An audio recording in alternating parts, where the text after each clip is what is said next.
Hey, y'all. Coming to you from Jacksonville, Florida, this is GovLove, a podcast about local government brought to you by engaging local government leaders. I'm Ben Kittelson, manager at Raftellus and GovLove co-host. We've got a great episode for you today. We're going to be talking innovation and people-centered government with one of our dear friends. But first, the best way to support GovLove is become an ELGL member. Engaging Local Government Leaders is a national volunteer-run membership-based nonprofit organization with a mission to engage the brightest minds in local government. Check us out and learn more about our $50 annual membership fee at elgl.org. We also have a conference coming up in September, so you can learn more about that at the website as well.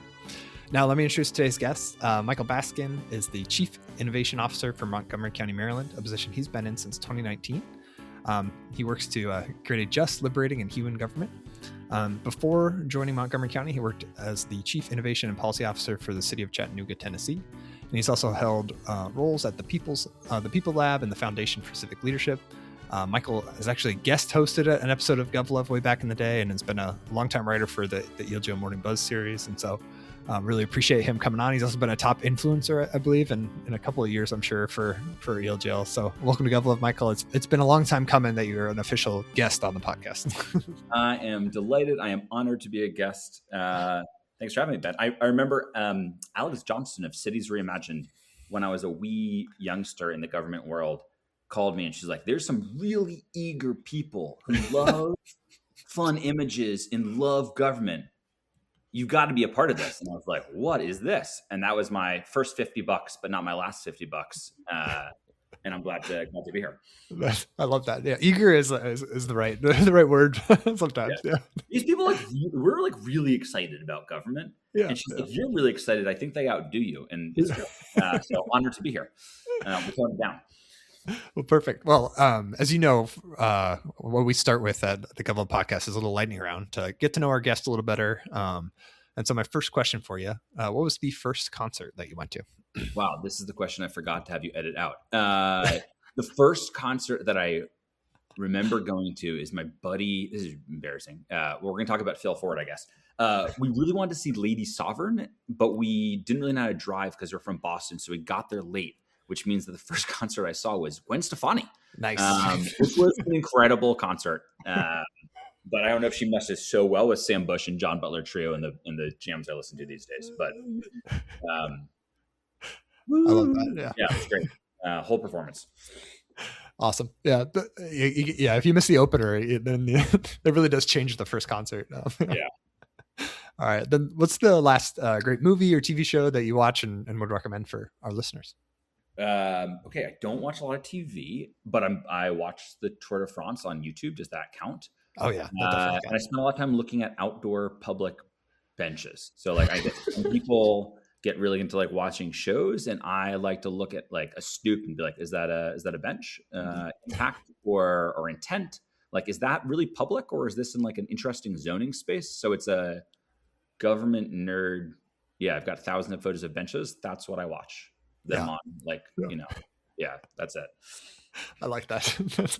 And you would recommend, it sounds like, checking out benches. Yeah. I'll recommend, please send benches your way. Things that you're wondering, is this a bench? Is it not a bench? Is it public? Is it not public? The outdoor one seems like an obvious one, but in New York City, there's like these indoor semi-public gardens with benches. It poses the question, Ben. And it's practice, right? Like innovation is really about observing things in new and different ways and asking questions about categories. So really, when you're being weird looking on benches, you're doing government work. And I'm sure people feel that way when they watch The West Wing, and that's their show too. So. Well, it's also as someone that does that, like focuses on human-centered design. Like I would imagine, like thinking through, like what is this space saying to someone walking up to it, and like how welcome do they feel, and are they actually allowed to sit there? Like that's right. Like really putting yourself in the shoes of someone experiencing public services. Who is the public, right? If this is a hostile bench and people can't sleep on it, like who's getting excluded from being public here? Yeah. These are the questions of life. Yeah. But Next lightning round question for you. What book are you currently reading? I am always reading multiple. I'm currently rereading the Ancillary Justice series by Ann Leckie. Her acknowledgement section has a real shout out to the interlibrary loan librarians, which is the hottest acknowledgement I have ever heard. That's so great. Yeah. Also, yeah, if you love interlibrary loan librarians, and librarians are some of the greatest public servants, the Ancillary Justice series is awesome. And then I'm in a chapter club right now with a bunch of friends, leading an Everyone Culture by Kagan and Leahy, which is about creating cultures in organizations where the development of individuals run side by side as a goal with the profit or the impact or whatever else or the other normally seen as primary goal is. And it's a beautiful read, and I think has a lot to do with the future of where we're going. Yeah. Oh, cool. That's very cool. Going on, yeah. All right. Last lightning question for you. Where do you go for inspiration? Outside. Nice. I go outside and then to the awesome government people. Like, when you are stuck fixing forms and you're like, I don't know if this really matters. You can call up Brendan Babb in Alaska or Amanda in LA and be like, oh, you're also fixing forms? Like, yeah, together we're going to fix all the forms in the world. It's going to be so great. So when that doesn't work, I go outside. Yeah. When you guys are all frustrated, it's time to go outside. Yeah. Deep COVID, jump in a pond. Yeah. Perfect. All right. And then I love to always ask guests their path to local government and how they ended up in this career and in the position they're in today. And I know I read a little bit of your background in kind of the intro, but kind of in your own words, how'd you end up in local government and end up working for Montgomery County? What was your path to this career? Yeah. So I grew up in the city of Boston, and the path in was pizza, which was being offered at the Mayor's Youth Council with Mayor Menino. And I showed up. And I just thought it was the coolest thing ever. And Patty McMahon, who ran the Mayor's Youth Council for a gazillion years, asked the mayor, what do you want the kids to do? And he was like, I want them to tell me what to do. And he meant it. And it was amazing to be in high school and think, this is the most powerful my voice will ever be. Yeah. And I remember him inviting in the chief of police and them showing us what we called Operation Ceasefire, our focused deterrence model for policing. And they're going to run a lot of program called Goofy Kids, and it was oh, nope, that's probably not going to work. But it was really a never about us without us. And I saw all these departments all working together. And we were told, go talk to your peers, go organize. And I fell in love with local government. There weren't as many opportunities, to jump right in then. So I studied democracy stuff, and I was interested in how organizations work. So my rebellion, I went and worked for a large organization that put me brewing beer in California and stocking Walmarts in Ohio and doing a bunch of data analytics in St. Louis. And I finally, I ended up in Chattanooga, Tennessee. And my boss at the time said, you're from the brewery, here to help. And no criticism for the first 6 months. I was here to run data-driven performance management. And he was like, no criticism, go and stock beer. And I had so much to learn from the wholesalers that I was working with. Yeah. The difference between a dolly and a two-wheeler. There's actually no difference. What a flood is, which is when you drop a pack of 40s in the back of a concrete floor in the back of a convenience store. But I had so much to learn from them. And then in time, they said, oh, wait a second. Well, what do you know about beer? And what do you know about how do we use our data to better forecast and things like that? And that was just a really important lesson. But it also ended me in Chattanooga. I did some community organizing for a guy who became mayor, and a mentor of mine, Mayor Purcell, also sort of made that introduction. I think that's important because a lot of people are like, oh, did you go to policy school, whatever? And the answer is if you want to get involved in government, go get involved. Go be there. And also to recognize if you have someone who wants to make an introduction, to take it. So encourage people to reach out. And I was about to move overseas, and the mayor was like, hey, do you want to come back and lead policy for the city? And I sort of thought about it, and he was like, well, what would you really want to do? I was like, well, could we start a youth council? And he was like, yeah, come create the best youth council in the country. And so we invited in over 300 young people to create a platform for youth voice in the city. And it's super cool. It still works. It's in the next administration now in Chattanooga. Youth council members still call me up. Of course, I thought oh yeah, I'm the expert in this. I studied democracy, youth council. And then someone was like, hey, you're not a youth anymore. Like, what do you mean? Yeah, Ben, if that's your next question, like, don't ask it. It was tough. And so, we ripped that up, and that's when we invited all the young people to plan their own platform for youth voice in the city. And similarly, like, I was sort of told, just, like, go tell the affordable housing team how to do affordable housing policy. And I was like, I think they know how. Mhm. But I went down there and they were struggling to reload the printer. And Yeah. I was like, oh, wait, I know something about this from working in a factory. And so we stole Peak Academy from Denver, which was a similar set of tools. Like, it's we launched our performance data program. We launched our outcomes-based budgeting program to make sure every dollar was tied to an outcome. Yeah. Chatted data is how do we make sure we're on track to achieve those outcomes.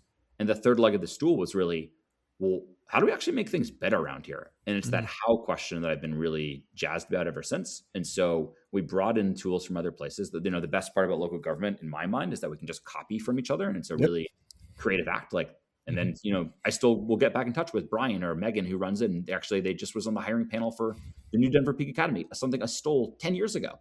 Yeah. And we were doing Operation Ceasefire, so I worked a lot with police. That's where I got my first introduction to coaching. Our chief of police, who was a mentor of mine, but also my running and cycling buddy, he'd say, well, you ask a lot of questions, like, you're coaching me and I'm mentoring you. And I got to sort of see what it meant to create space for leaders to step out of themselves and into a new story. And then, I taught launching innovation academies from Miami to Las Vegas with Brian. Did a whole bunch of work on the census to make sure that cities were connected and that we were voting with the Foundation for Civic Leadership. And then we were moved to DC. My now wife was moving to DC. So we moved to DC, and Andrew Klein, who is leading the budget in Baltimore, was the CAO there. And we have an awesome opportunity. Montgomery County is over 1 million people. We got 9,000 amazing folks and who work with us, my colleagues, and it's cool, right? We have health and human services, a traditional county function, and then police, a traditional city function. And that's just like super jazzy. And so that's how I ended up where I am today. Very cool.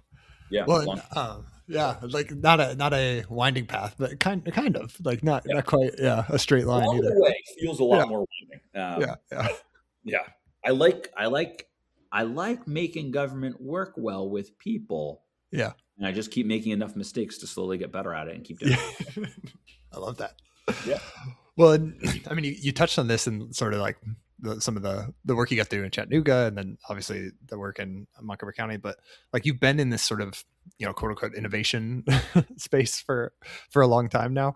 And that's, I'm just curious on hearing you kind of reflect on that. Like how has that work maybe changed over your career? How has, has it come in? And it's almost like, from the outside, maybe I'll say this, seems like it's come in and out of fashion a little bit. And so like, how have you kind of shifted to like continue to stay relevant and continue to like make do impactful work? And like, what does that kind of looked like as someone that's, in the weeds doing this sort of, again, quote unquote innovation work, in local government? Yeah.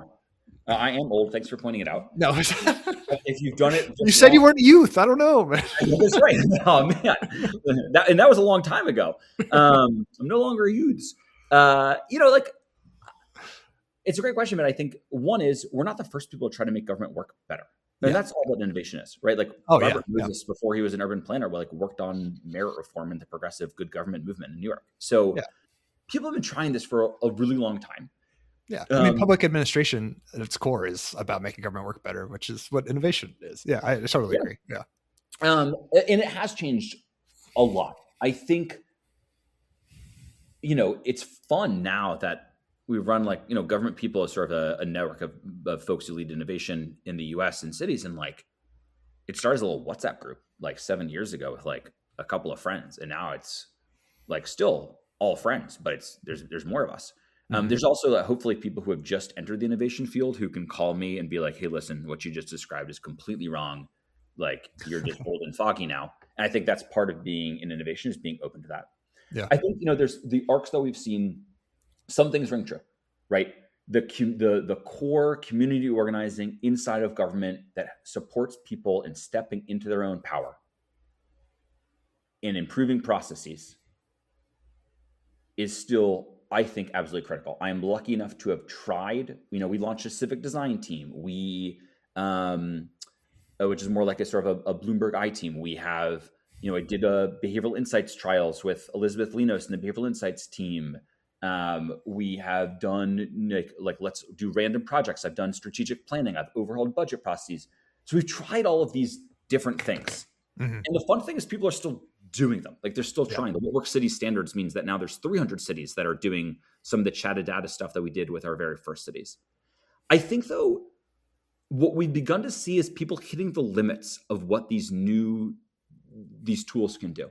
Mm-hmm. And I think it's useful to think about them as like apps, right? Human-centered design is an app, and process improvement is an app, and applied behavioral science is an app, and sort of agile and digital perspectives, they're apps. And oftentimes, the core operating system of government rejects those apps. Because all of those are based on this idea that, like, one, we might be wrong.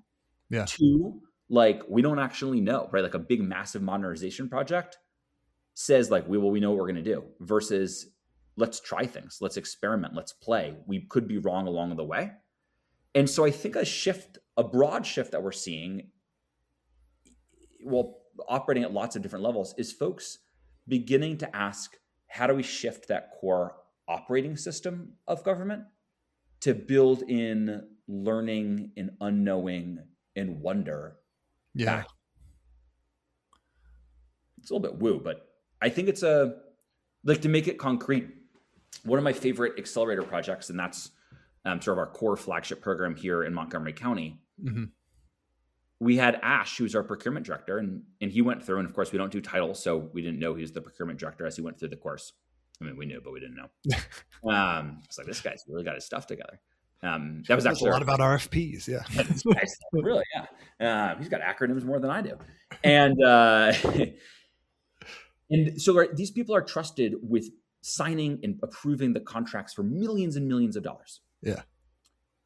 But if they want a pen, they had to ask someone at the front desk to unlock the supply closet to get a pen. Yeah. Yeah. And because of those process steps, when they finally unlocked the closet, they found a bunch of pens with dead ink in them, right? Yeah. Mm-hmm. And so Ash's innovation was to unlock the closet. Mm-hmm. And it seems so small, but the message he was sending to his team, which now 40% of them and his entire management team have been through our accelerator, is you're worthy of trust. Yeah. You're capable of creating change. You're powerful. If you need a pen, go use a pen. Like, blunt tools lead over time to blunt people. Mm-hmm. So how do we give folks sharp tools and trust them to use them and see what they can do? And so I think the future of innovation looks like a lot of these people moves behind the process moves. Yeah. To change towards systems where public servants are worthy of trust and capable of creating change, and we're powerful. Yeah. Government is people too.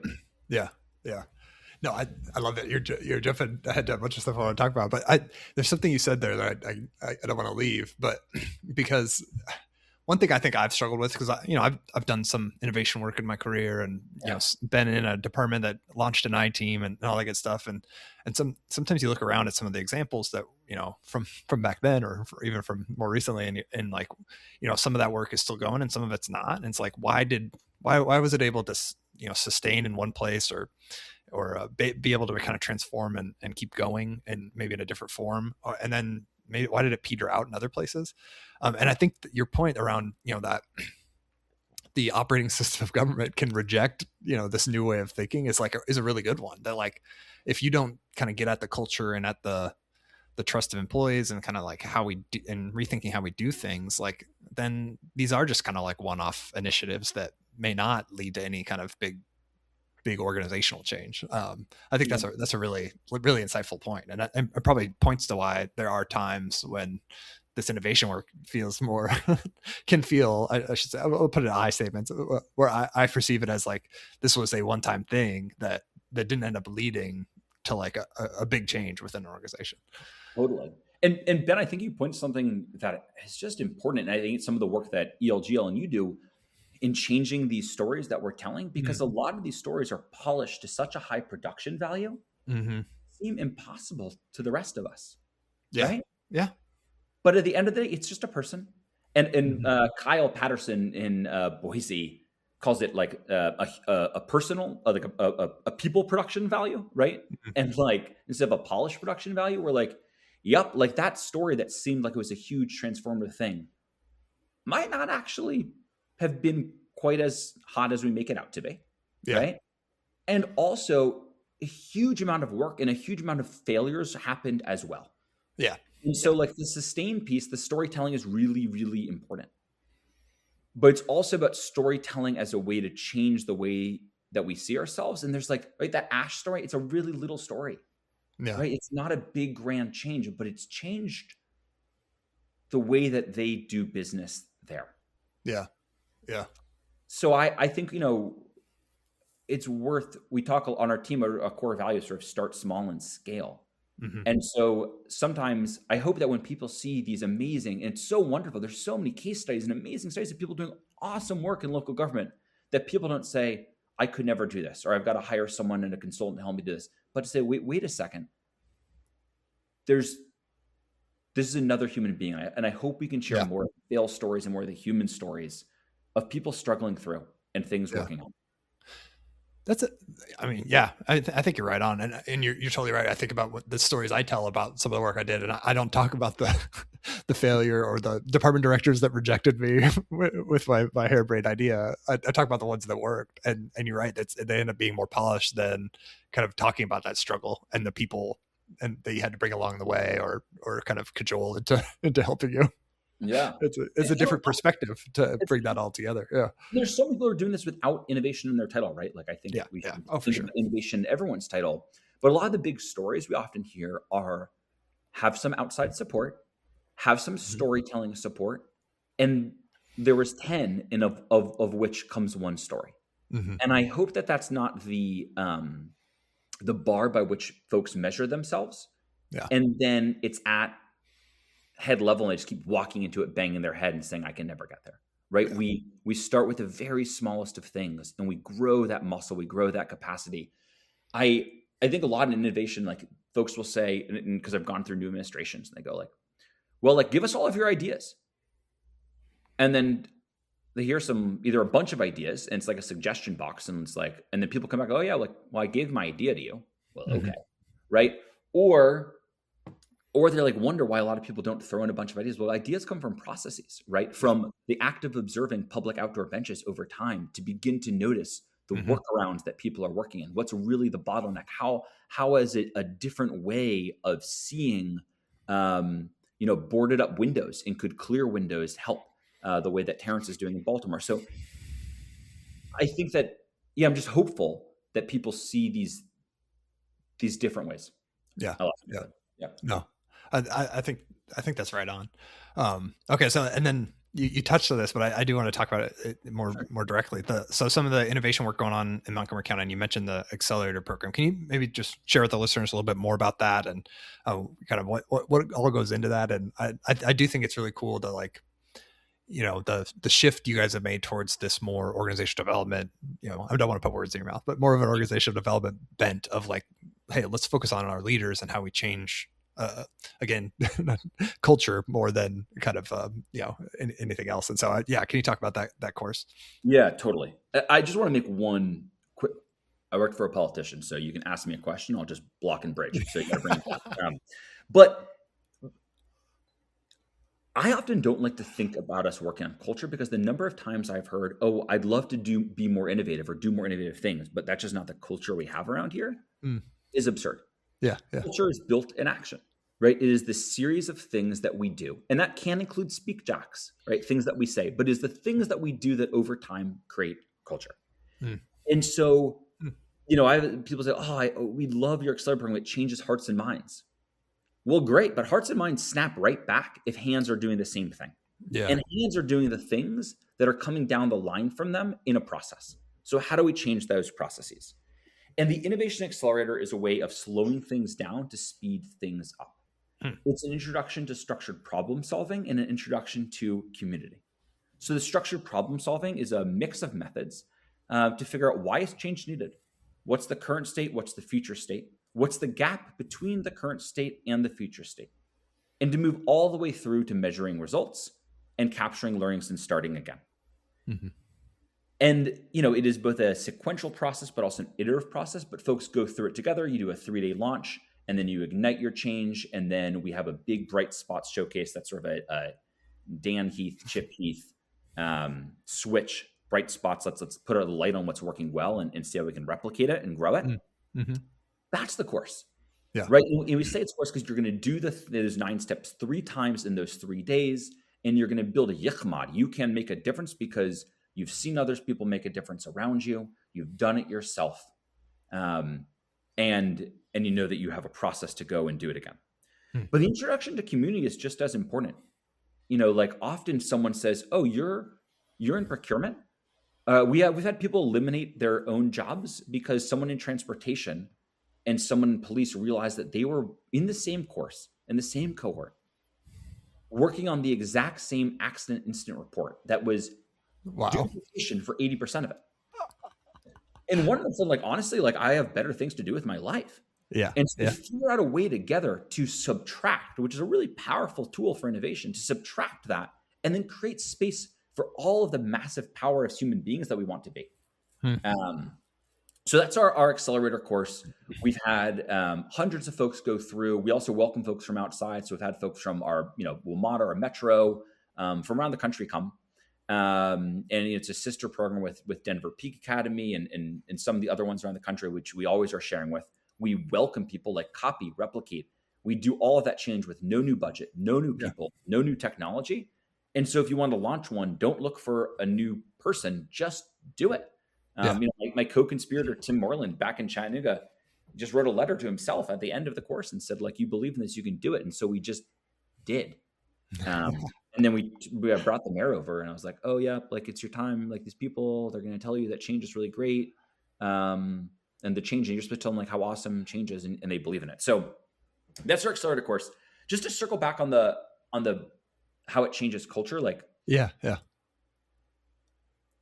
a lot of times the muscles of innovation, the muscles of making things better are so weakened. And I just imagine so many of us and our colleagues like stuck in jail cells.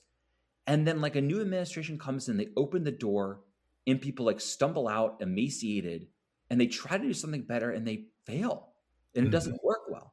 And so often the response is like, retrench and say, well, guess these people couldn't do innovation. Let's lock them back up again. Let's add some more layers of approval. It's like, that doesn't work. And so part of our role for those of us who have innovation in our titles, and this comes from Nigel of the Mayor's Office for New Urban Mechanics, is to like take the hits every single time and then celebrate when someone wins. And I remember we were doing this event and it was in a non-Zoom space. So it was like you could move around to different rooms. And we always get feedback. We say plus deltas at the end of everything. And someone said, well, this is super great, but I really wished I could have moved breakout rooms. And I remember just being like, hit like a brick, Ben. Because he could have moved at any point. He was never stuck in the breakout room, but he was so used to being locked up that he never realized he was free. And how often does that happen to so many of us?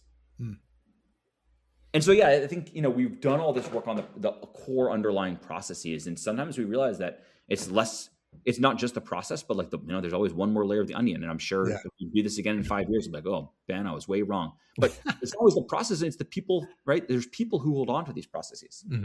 And the accelerator believes that at its core, the best people to fix a system, to fix a process, are the people who are in the system and in the process, the people closest to the challenge themselves. And that also means that sometimes we hold on to things that no longer serve us. And so, something I'm really excited that we're launching next week is our Innovating Leadership Program, which is for some of our most high impactful leaders, some of our highest merit-based folks as we go through an administration training. So we're not doing appointeds right now, who are going to do immunity to change work. They're going to be doing positive intelligence work. They're going to be doing pre-mortems. They're going to be doing the deep human work individually and as a cohorts to reshape the stories of what's possible so that as we try to build organizations that are more ready for emergent futures, are more adaptive, that they are expanding their complexity fitness, that they're changing and upgrading their own operating systems so that they can then begin to design the practices, right? The hand shaping that shapes the hearts and the minds across the organization. And that's something that we're doing now that I'm pretty jazzed about. Yeah.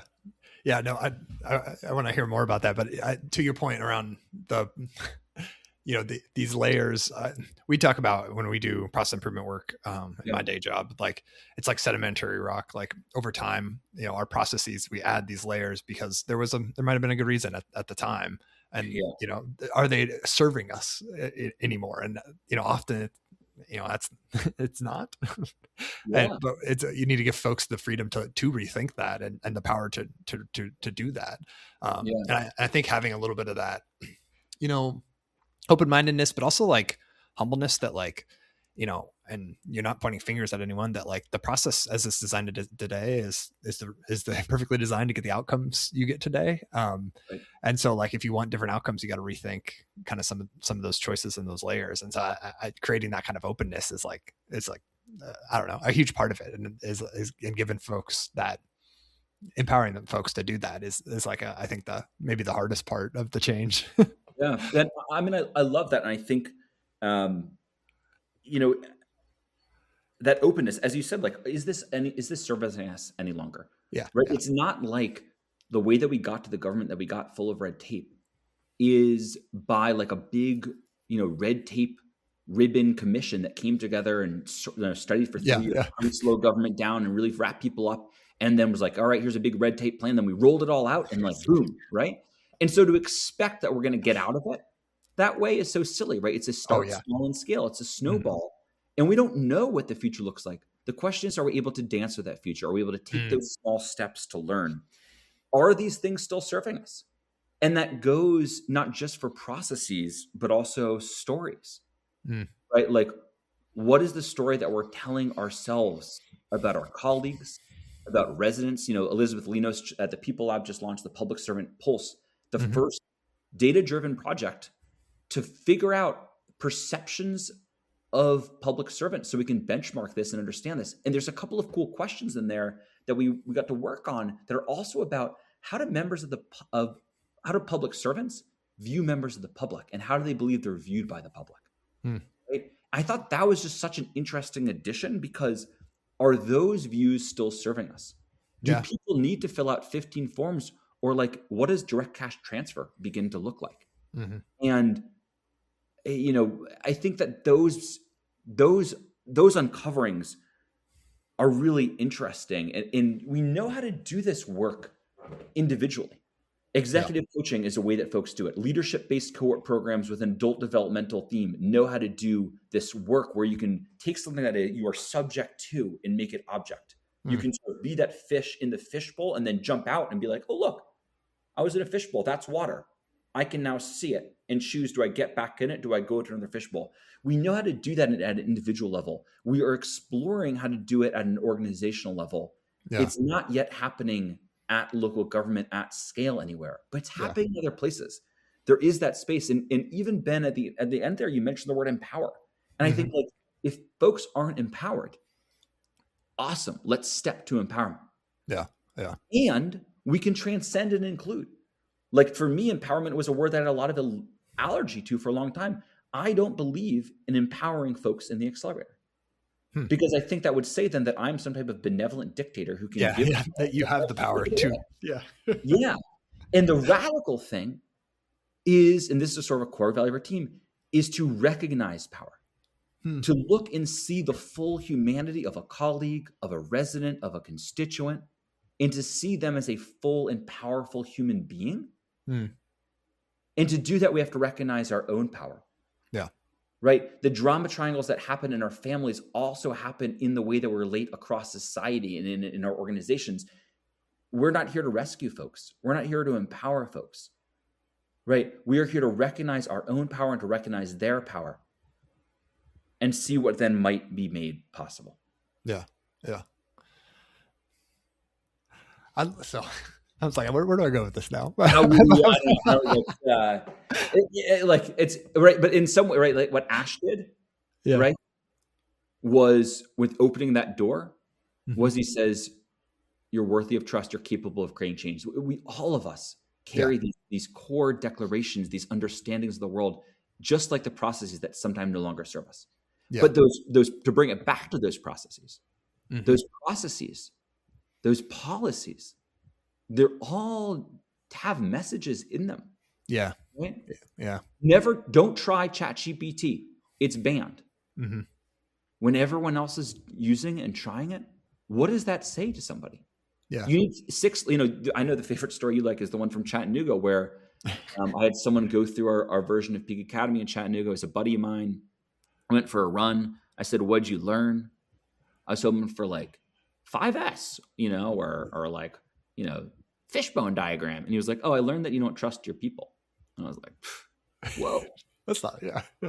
And he was like, I heard so many folks around me who said that they have to get approvals for everything. And that the lapse time on those approvals is weeks. And he said, look, if anything is happening where people you're approving 80% of the time, you might want to stop approving it, right? Like, how do we give people the autonomy and the power to do it? And all of the work says, like, people want existence and relatedness and growth, but people want autonomy and connectedness and a feeling that, like, we get into public service, Ben, and it's such an honor to be in public service because we want to make things better in our communities. Yeah. Yeah. Not fill out 15 forms. Yeah.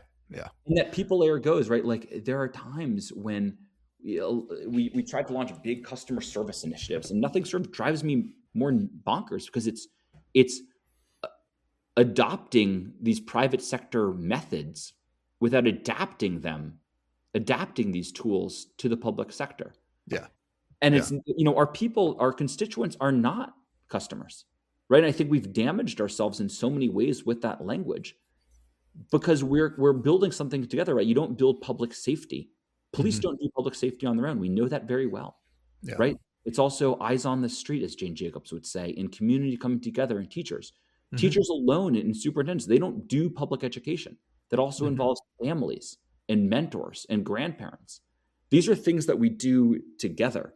Yeah. And so as much as democracy depends on delivery, so too does delivery depend on democracy. And that all takes recognizing that there's a person on the other side of that form. Yeah. In both directions. Yeah. We treat residents like customers, and then they treat us like vending machines. And so that doesn't solve the ultimate service. It doesn't provide the ultimate service you're trying to provide because it takes, you're right on. It takes everybody. We're default vending machines, right? No wonder people are banging on us trying to get Pop-Tart out, Well, and I love, there was I think an article you wrote for ELJL on this topic around remembering that, like, government is people, and like that, and how that opens you up to rethinking the way that things are done with an organization, is that, like, there's someone behind that, form, or someone that has to fill it out, and someone that has to, unlock the cage to let the pens out. And when and I think you've captured it well, of like how remembering that there are people that make up government, like, can really lead to different ways of doing things. And like, and hopefully, as long as you trust those folks and feel like that you're willing to extend trust and empower those folks, that can really be powerful. I think it's a really great mindset change for folks to consider. Yeah. I mean, there's a new piece out by Jeff Mulligan about city as a mesh. And I think a way to think about all of this, there's different mindsets that work for different situations. In COVID, we switch our mindsets really radically, right? We're switching to emergency situation. But as you said, like, the people, right, we're not cogs in a machine. Like, there's a role for understanding cogs, right? You have to be able to recognize that we all create widgets in order to count those widgets and in order to approve those widgets. But you also have to be able to begin to question what the widget is, right? Is this an outdoor public bench, or is it a stump? And yes, it's useful in so many ways to be able to see our organizations as machines that are very complicated. But that can also blind us to the ways that when they are government as people too, they are also organic. Yeah. And work much more like ecosystems. So, I've been involved with outcomes-based budgeting in deep ways. I think it's a beautiful, often in spirit. But when it's done from a budget office that imagines that if they can just allocate every dollar perfectly, and then it will all knowing, and then we will do the whole thing. Maybe, right? Like Boeing, and I'm going to borrow this from Fred Lelou, one of my favorite authors.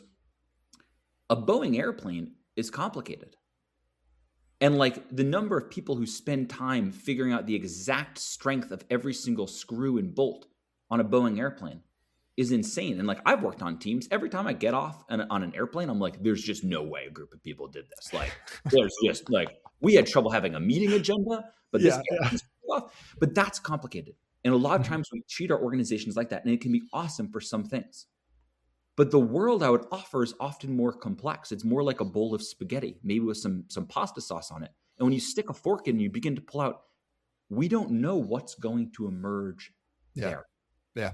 And so you manage those two things in different ways. You see them in two different ways. They're valuable in different ways. And over time, at least in the United States governments, we've changed the ways that we do democracy in order to create space for different organizational forms to emerge. Right? The National Civic League, formerly the National Municipal League in the progressive era, moved us from like these governments where people would, there was a fair amount of corruption, and there was a lot of like patronage systems and boss machines, and there was sort of a commissioner form of government, and they switched it to a more professional, to city manager, or to a strong mayor, strong executive form, with the idea that we can professionalize and we can routinize and we can have things more standardized and we can treat things more like a machine. Well, that was awesome, and it got us so far. But is that story still serving us? I don't know. Yeah. But I think there's a story that understands complexity that is going to serve us better. Yeah. And hopefully we can make those shifts. Yeah. Well, I think that gets at some of the elements you were talking about with the innovation leadership program, and like how do we sit with that complexity and give folks tools to like manage in that unknown. And I don't know that there are good, I have not seen, maybe in my career, I'll turn in an I statement again. I don't know that I've been exposed to like good tools or ways of thinking to sit in that kind of complexity and that unknown. I mean, how are you thinking about like, how do you prepare a leader for doing just that and being open to like, hey, this isn't just a machine that we can understand and be able to perfectly explain with each budget. Each adopted budget, and moving towards more of like that kind of ecosystem interrelated thinking. Like how do you prepare folks to like change their mindset in that way? Yeah. I mean, honestly, Ben, we're trying to figure that out. Right. And there's people who are doing it in different ways. I think one answer is it's got to be experiential, right? There's a big difference between knowing about innovation and knowing how to innovate, about knowing about leadership and knowing how to lead. Right. So it's knowledge in the hands. I think there are tools that we know from other fields to do this on the individual level. So, we ran with Innovate US a workshop on polarity navigation, which is, okay, there is a balance between diplomacy and candor. And we don't have to swing like a pendulum, like, we're all the people who have really all into candor, and we're the people who are really into diplomacy. Yeah. Right? Or people who do results versus relationships. But to begin to recognize that both of these things add value, and we're going to sort of find and thread a middle way.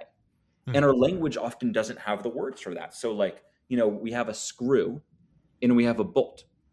But if I was to show you an image, Ben, of a screw and a bolt together, we don't have a word for that. Yeah. And so it's beginning to develop a new vocabulary, a new language for those screws bolt together things. And I borrow that from the polarity folks. But so it's, one of the things I think that's a real challenge, and something I'm working on now, is when we talk about these organizational stages, it's like this giant titanic leaps, and then it feels too big. Just like those innovation projects that we talked about earlier that like are at such a beautiful polished versions. Like I can never do that. And there's some folks who Boston Ellis, whose metaphor I really like, that which we're sort of working on how to do this at the organizational level. But what they did was they said, when we talk about complexity fitness, when we talk about, we talk about like these stage jumps. When we talk about physical fitness, like you go to a gym, right? And there's like endurance and speed and strength work. And you sort of are exercising these different muscle areas, and they all come to components of fitness. And so that when we think about complexity fitness, we might think about it in these different chunks. And we think about these organizational fitness for complexity.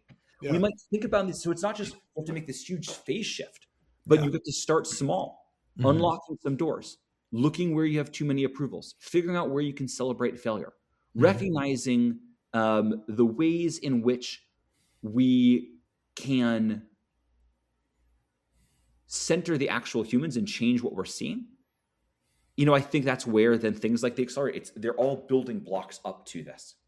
It's not some giant thing we have to do all at once, but we all have to do it together. And right, local government, especially through ELGL, we just copy and share with each other as we go. Yeah, yeah. Well, the other thing I'm hearing there is like being open to the that you don't know and you don't have all the answers and you got to kind of figure it out together. And there may be a point where you pull one of those noodles and that's not the one that you should have pulled. Totally. and you go back and you figure out the right one to pursue and being. I think that's really hard as a leader to be able to say that to staff and be like, I don't know, and we're going to figure it out. And like that takes a little bit of humility and a little bit of I don't know, being comfortable in that unknown in a different I don't know. I don't always see from leaders, and I think it's not something that you're drilled to express as a leader. Yeah. I mean, it comes from like, it's hard if you're a politician, right? It's hard to do that. Oh, Ben, you just uttered some of those powerful words, which is, I don't know. Mm-hmm. And I don't know is the opening to learning. Yeah. Right. And like, we have to understand that I don't think humans can ever be wrong, but I do think that our thoughts and ideas can be wrong.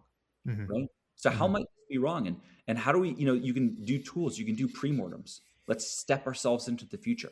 Yeah. Right. And imagine this went terribly awry or went terribly well. What happened? So you can do the prototype exercise with spaghetti with spaghetti and marshmallows and building towers where kids who are in preschool beat MBAs every single time, right? Because they're more willing to try and to fail, and also the marshmallows. So yeah, like there are ways, experiential ways. The accelerator is a lot of games, right? About perspective taking and perspective shifting, but it all starts with I don't know, and if we really like sit with it. And I think COVID taught us a lot about this. Like, we don't. Yeah. We can try to deliver better services, but if we step to that next level, what we're really trying to do is to meet community needs. Right? There's a big pushes back in the day with organizers who really inspire me, who said services are bad for people because they create dependence. So like on the one hand, we want to deliver excellent services. And on the other hand, right, we want to ask that deeper question of what's the real need and how do we meet that? How do we step towards our own collective freedom?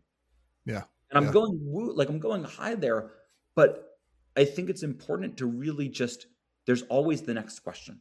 Yeah. And it doesn't mean you can live in the world of those questions, right? Like just let's wander about trying to think about freedom. That sounds lovely.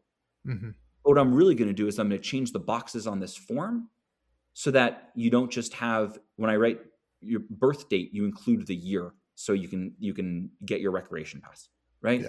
So it is being able to zoom in and zoom out, but always knowing that there's something deeper there. Yeah. Yeah. And I think that can be really hard work as a local government practitioner, because you're in the weeds, you're in the day-to-day, you're thinking about maybe those forms, and like being able to zoom out and connect to the bigger picture, like that can be a challenge. But I think you're totally right that like, that's how you maybe put some little perspective on some of the things you're doing, but it's also how we think about, are we making an impact on the community, and are the outcomes like what we want, or are we just, treating symptoms? And like, if we're just treating symptoms, maybe we got to rethink how we're doing this. Yeah. I mean, Ben, I think it's a great, one way we often think about this, right? And human-centered design is an approach. It's a tool and a method and a mindset that asks us, like, how do we go take the perspective of folks? And in the private sector, right, it was how do we design for, and then we moved to design with, but we really need to have design by, which is, when we hired civic design leads, their job was not to go and be designers. Their job was to hold the space for the people in the program to design their own futures. So we reimagined when we do libraries. We reimagined the standards by which we want customer experience in this county. But those tools, and so I think so much of our focus has been on that tool building. Let's add new skills. Let's add new knowledge. It's sort of capability. It's like things that you put into your bucket. In the adult development where we talk about capability, the things you put in your bucket, the skills, the knowledge, the tools, as differentiated from capacity, which is the shape of the bucket itself, the ability to hold that complexity, that ambiguity. Yeah. And when your bucket, your water carrier is different shapes, those same tools that we keep adding on, like, well, we've taught people how to prototype. Okay, awesome. Right? But like a prototype looks different in a different hand. Yeah. From one form of mind, prototyping is about performance. Here's a prototype demo to show that I did a good job. And any failure, it feels like a social rejection. Mm-hmm. And then from an expanded form of mind, that same prototype, it's a hypothesis. Here's a prototype, a test for my theory. Yeah. I can handle being wrong if it leads to another, a better version 2.0 that I can control. Yeah. And then from an even further sort of expanded form of mind, a prototype it's just another thing. It's a conversation. It's a way to talk to the system. There's no ego in being right because I'm a learner, not an owner. And so we can take then this idea, like the same tool in different ways, and we can see how when we keep investing in innovation, we keep trying to do better in government, we keep investing in the tools and the capability. And I think what we really need to begin to focus on more is investing in that capacity. As you said, like, how do we get people to say, I don't know, over and over and over again? Because, right, when you, to be in that, and to recognize that we might never know, while at the same time having the certainty to move forward and to take action. Yeah. And it's being able to, each of these stages transcends and includes the last one, right? It's like the within a tree, right? Like the outside doesn't work without the inside. And we apply different things in different spaces. Sometimes we need organizations that are like a pyramid with one thing at the top directing down, and other things we need them to be more like meshes. And how do we know and are able to shift and transition for what our communities need and what our communities of colleagues need when they need them? Yeah. I think that's right on. And I think I love the mesh, like, I don't know if metaphor is the right word, but we kind of framework of thinking about the organization, because I do think, one of the fun things about being a consultant is you get to work with all sorts of different organizations all across the country and doing things in a bunch of different ways. And like one of the, the challenges that I see is organizations that have to connect, or organizations to be successful need to connect the day-to-day work of staff to the like vision for the organization that the governing body has, and vice versa. Like that vision's got to be informed by like what's going on at the ground level, like what's actually happening in the community. And like that doesn't just, that can't be top down, and it also can't just be bottom up. It's got to be, and maybe the mesh is the best the best word, but like it's got to be kind of interactive in that way. And I think that gets to the complexity you're talking about, the ecosystem piece that you're talking about. And to be able to like live in that sort of back and forth, I think is the challenge of like making local government work in kind of this era. Yeah. Ben, can I build on that? Yeah.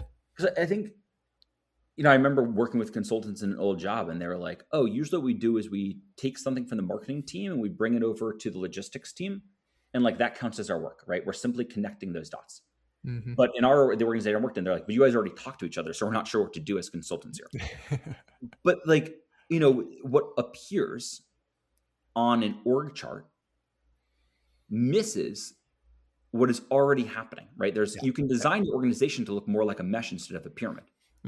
You can also recognize that even if you have a perfect pyramid on an org chart, right, that mechanistic view, let's allocate every dollar to every budget, let's performance stat everything, that the reality is there's all sorts of interesting informal webs happening. Exactly. The mesh already exists. The question is, like, can you play with that mesh and use it effectively to create change? It's one of the reasons why we say the accelerator is introduction to a structured problem solving course and community.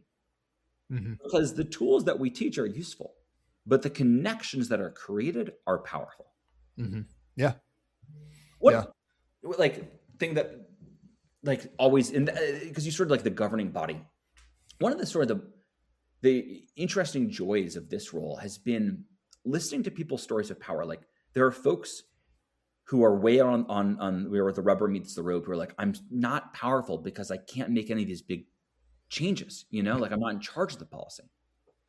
And there's people who are in the center of the wheel, the county executive who's like, I have no power here. Like, I'm not doing any of this. Really hard, but like, you guys do all the work. I can't do anything.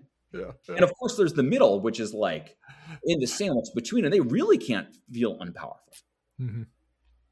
But when we begin to relate across that mesh to be able to all recognize, oh, wait, in so many ways, all of us don't feel powerful, and then shift to all being powerful. And recognizing the power that we have, that other people have, and the way that we're interdependent upon each other, and the way that the center of the wheel can let go a little bit, in the where the rubber meets the road can feed in a little bit more.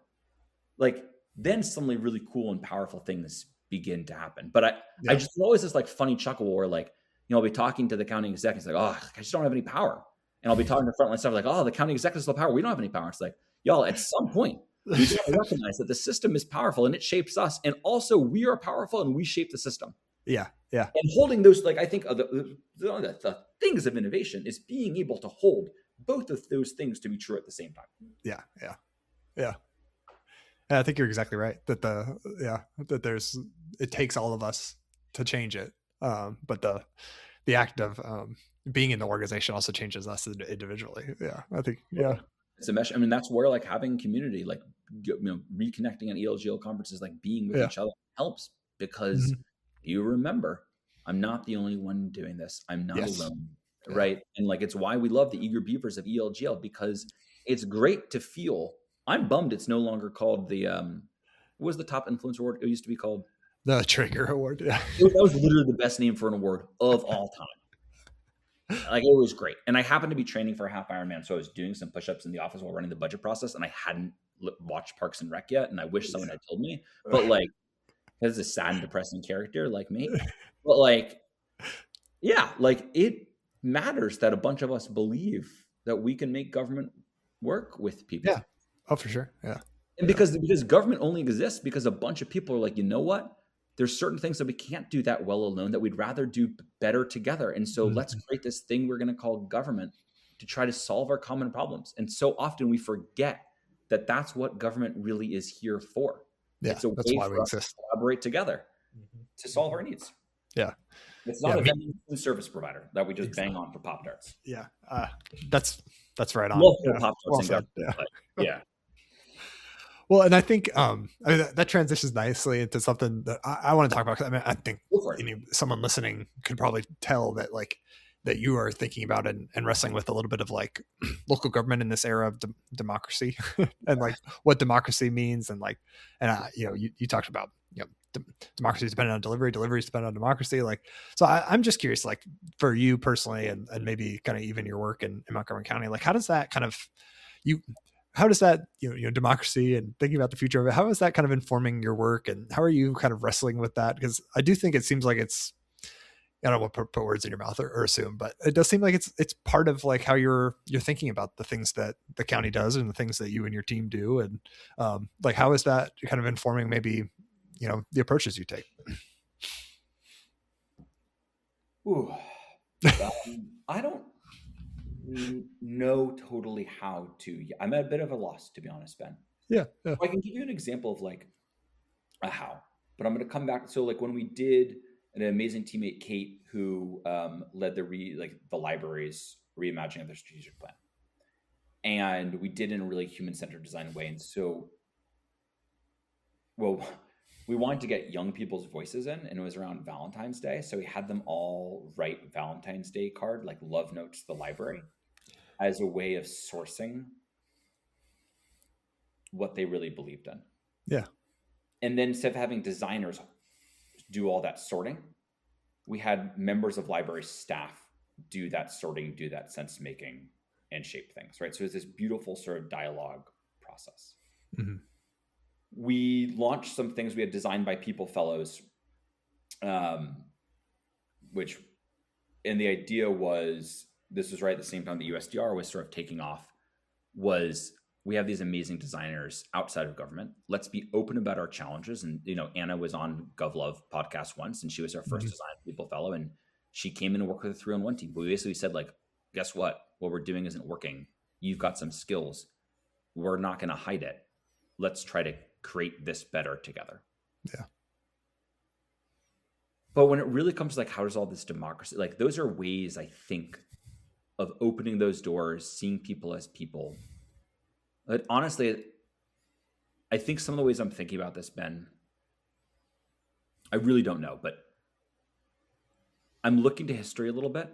Mm-hmm. Yeah. And so like, right, there were, in that progressive era, we changed the actual mechanisms of voting. You didn't, no longer voting for commissioners, voting for city managers, voting between sort of at-large races and district races. Mm-hmm. And so they changed the mechanisms of voting. And we begin to see, like, when we started work in citizens assembly, citizen lotteries, which is this idea that you choose a random selection, like an actual random selection of folks, and they deliberate and debate and make choices. Mm-hmm. When started on this work like 9 years ago, like it was happening in some random small places, but like not a huge amount. And then now, like there's citizen assemblies all over the place, Mm-hmm. in Fort Collins, in Dayton, and like they're making big decisions and doing things. What happens if we replaced Congress right now with a random sample of residents from Mm-hmm. around the country, and they only got to serve for 2 or 4 years?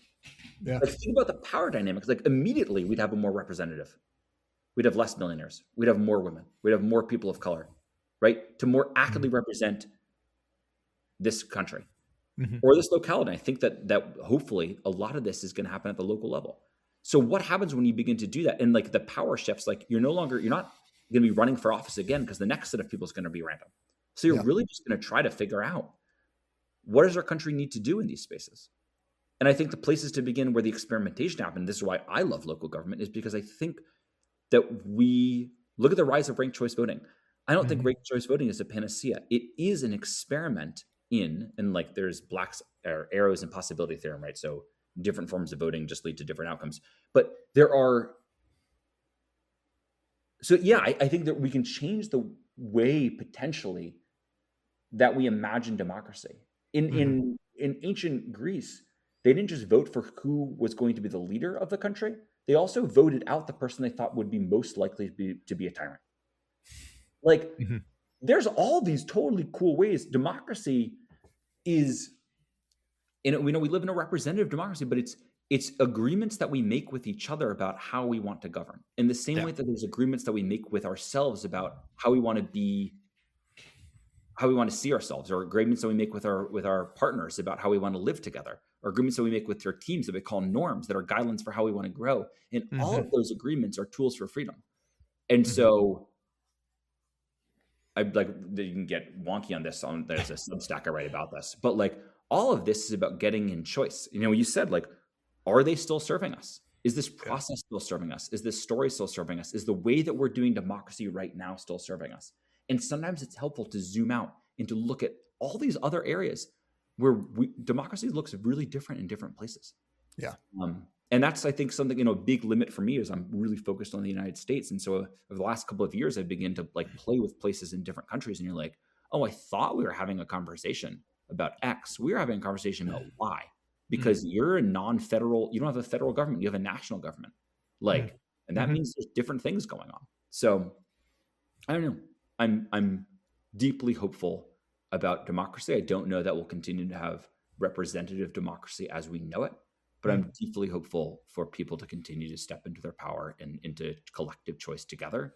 And then for us in government to be able to step into those spaces, and government will shift. My wife is from Vermont. They run, it's town meetings, right? It's just a different thing. Yeah. Yeah. I do think like this, living through history is always interesting. But I do think when I try to zoom out and be like, and think about this moment in American democracy and governance, like we rethink our democracy every couple generations in this country. And like the last time we did it was probably the 60s. And maybe it is time to rethink what we've done and what it looks like now. And is it meeting the needs of, this era and this century? And I think local government can be a real place for that, where I think a lot of what you talked about today could be our way in as local government, to be like, these are problems, these wicked problems that local governments are now facing that, that didn't exist in the 50s when we're building some of our communities from scratch out in the suburbs, or, when it was a different era of prosperity, like, solving affordable housing and aging infrastructure and, all the kind of like wicked challenges that we have, like that will take more than just, one, mayor or county executive that's got all the right ideas. It's going to take all of us. And I think to some extent, like the folks that work in public administration and the city manager, council manager forms of government, like they've got a little bit of practice in this. They're like, well, the whole point is that there's this collective group that sets the vision, and then we try to like execute on it. And then there's this like tension between politics and administration. But, have we been responsive enough? Have we included the community enough? I think that's an open question. And I like your point around these citizen assemblies. And I think participatory budgeting is another area where that's gotten more popular in the last few years. And as an example of like, maybe we just need to hand more power back to our residents and let them choose. But I do think, for people with, the MPA after their name, or, have that master's in planning, or, if they're a city engineer, like it's hard to let go of and say that like your expertise isn't valuable. There is, I think, a tension there that we don't talk enough about in kind of this profession, that like, maybe what's best for our community and democracy is that we empower, our residents a little more. But that, that takes saying that like, well, it's not that your expertise isn't valuable, maybe it's not valuable in this setting or in this situation. And we got to have more of a balance there. I don't know. Right. Yeah. Yeah. It's cool. Ben, like one is like, I think city planners have, like, if you go to city planning school now, you learn about Robert Moses as well as Jen Jacobs. You learn about like cracking all the eggs to make omelets. You learn about the giant, terrible displacements of highways through Black neighborhoods. You learn about all this type of stuff. In their innovation space, we're a newer field. A lot of folks coming in to bring in public tech, to bring in design, to bring in process improvement, we're not necessarily trained in history of government reform. And so we come in many ways with the same hubris as planners did 50, 60, 70 years ago. And we've got to learn, I think, that humility and that history as well. Mm-hmm.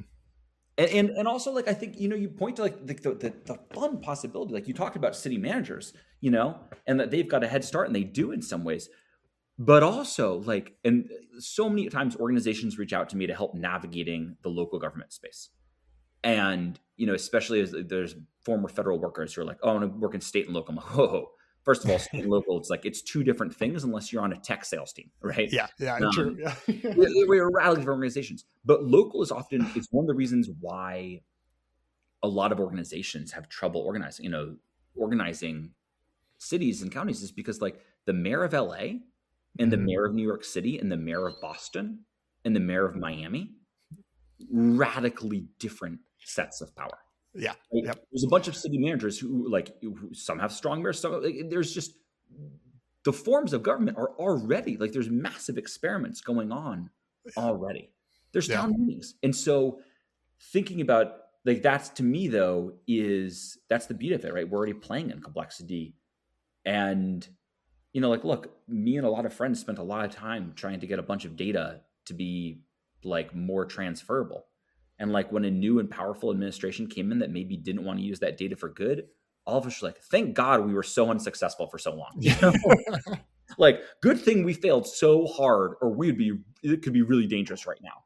And and in that moment, I try to sit with some of the beauty of the complexity. There's a reason for friction. There's a reason for like, I want to get these things all to work and be faster. And like, sometimes like, ooh, good thing, because we need some of that slowness sometimes. And I think it's why, with our speed of information, I read a lot of like weird speculative fiction, but like there's a whole Vernon Lidge series, and they look back on forms of democracy and they're like, when information in the web is a web of lies.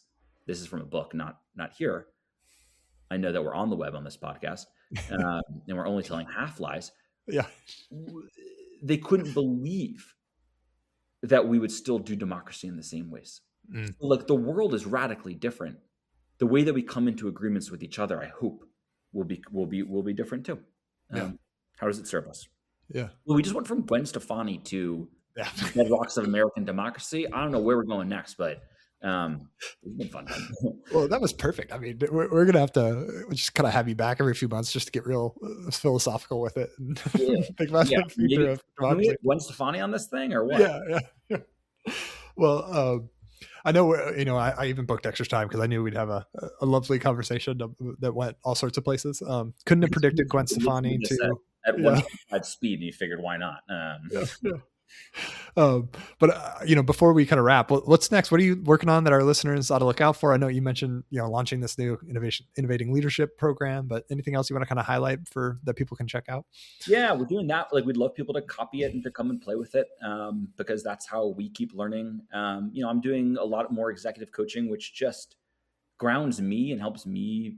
It's me in a happy way. And we're, government people, we're really looking to figure out how do we launch cohorts of folks who are in these fulcrum points, who are in these high leverage points, to transform themselves as they transform their organization. So, we're going to go and dance and play with this. And the reason I get into these conversations with you, Ben, is because I really welcome people to reach out who are thinking and exploring and acting and playing and dancing and experimenting in these ways, to reach out. And let's all get in conversation together. I love it. Yeah, and we'll link to your LinkedIn, obviously, and then the county website, so folks can find your information and reach out. Yeah. And then before we sign off, the hardest question: if you could be the Gov Love DJ, what song would you pick as the exit music for this episode? My very first job was I was a bar mitzvah MC. Yeah, you just swore on the podcast, man. Got it. Finally, success. And there's so many party rockers. I'm going to go with One Voice by the Waylon Jennings. And it's a song that I first heard in interfaith service after the Charleston shooting. And it's one that we were launching the first cohort of the accelerator. And I'd, been launching it for the past 4 months. I'd got there and I'd felt like I was one voice standing alone. And I looked around that room, and sort of on a whim, we changed the end and we passed out to a couple of people I felt safe with, or at least brave with, the words to this song, which starts with one voice, voices two, all of us. And they sang.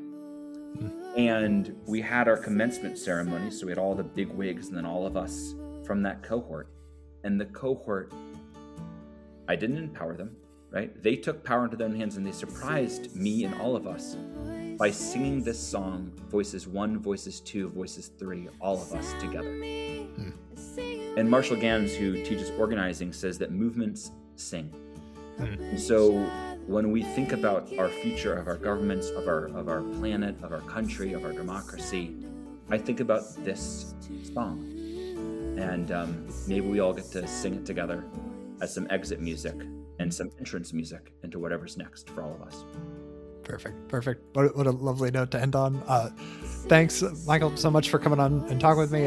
Every time we connect, I love to get philosophical with you, and so we did it for like the few minutes before we started recording, and now it's been well over an hour of it, and I wish we had another hour and a half to go. So I really appreciate you taking the time to chat with me. Thanks so much, Ben. I basically fix forms for a living, so I'm really glad to be able to wax philosophical and think that what I do is slightly more than changing boxes.